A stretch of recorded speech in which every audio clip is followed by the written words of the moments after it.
Hi guys, कैसे हैं? JCERT coaching centre में आपको हार्दिक हार्दिक अभिनंदन करते हैं। मैं हूं परवीर। चलिए आज कक्षा 7 के हम लोग इंग्लिश चैप्टर को देख रहे थे। आज चैप्टर नंबर 8 का बी का देखेंगे, ठीक है। इसके जितने भी क्वेश्चन आंसर है सभी को करेंगे, ठीक है। क्लास शुरू करने से पहले आपको कॉपी पेन लेकर बैठ जाना है और क्वेश्चन आंसर को लिखना है, ठीक है। और इसको साथ साथ में याद करते जाना है, ठीक है। चलिए, क्या है? Why was the song written? Why was the song written? यह गीत क्यों लिखा गया है? यह गीत क्यों लिखा गया? This song was written to raise money for the people of Ethiopia who were dying of the hunger due to shortage of food. यह गीत इथोपिया के लोगों के लिए धन जुटाने के लिए लिखा गया था, ठीक है। जो भोजन की कमी के कारण भूखे से मर रहे थे, उसके लिए यह गीत लिखा गया है, ठीक है। चलिए आगे देखिए। What is the greatest gift of all the dying people? ठीक है, क्या है? मरते हुए लोगों की सबसे बड़ा उपहार क्या था? मरते हुए लोग जो थे वो सबसे बड़ा उपहार क्या था? चलिए इसका आंसर लिखिए। The greatest gift of all for the dying people is to extend your hand so that life can be saved। मरते हुए लोगों के लिए सबसे बड़ा उपहार यह है कि आप अपना हाथ बढ़ाइए और ताकि उनका जीवन बचाया जा सके, इसलिए उसका सबसे बड़ा उपहार था ही, ठीक है।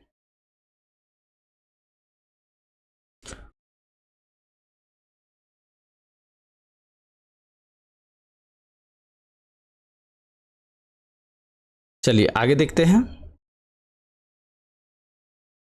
What cannot we go to pretending day by day? क्या हम दिन प्रतिदिन क्या दिखावा नहीं कर सकते हैं? यही क्वेश्चन पूछ रहा है। हम दिन प्रतिदिन क्या दिखावा नहीं कर सकते हैं? We cannot go pretending day by day because ये दिन प्रतिदिन है। pretending मतलब दिन बाई दिन होता है, प्रतिदिन, ठीक है। Because we are the members of big family. क्या हम दिन प्रतिदिन दिखावा नहीं कर सकते हैं? क्योंकि हम एक बड़े परिवार के सदस्य हैं। We do not think that someone और somewhere will soon make a change. क्या है? हमें नहीं लगता कि कोई व्यक्ति या कोई स्थान जल्द ही बदलाव लाएगा। The truth as we know is that love we all need. जैसा कि हम जानते हैं, सच्चाई यह है कि हम सभी को प्रेम की आवश्यकता है। सभी को हम लोग क्या चाहिए? प्रेम की आवश्यकता है। चलिए नेक्स्ट क्वेश्चन की ओर।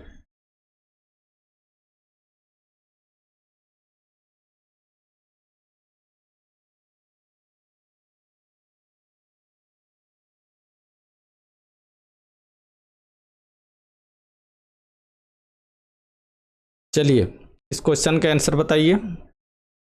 कोई इसका हिंदी मीनिंग हमको समझा सकता है? इस क्वेश्चन का कोई हिंदी मीनिंग समझा सकते हो?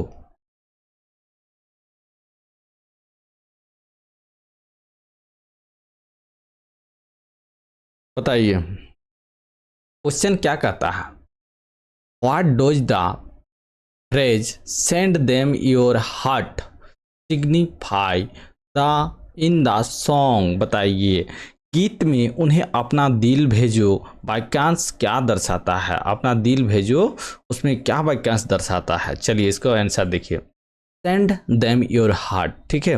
उन्हें अपना दिल भेजे का मतलब है कि signify that they will now that someone care you and your life will be stronger and free. तो पूरा कंप्लीट कर लेते हैं, उसके बाद समझा देते हैं।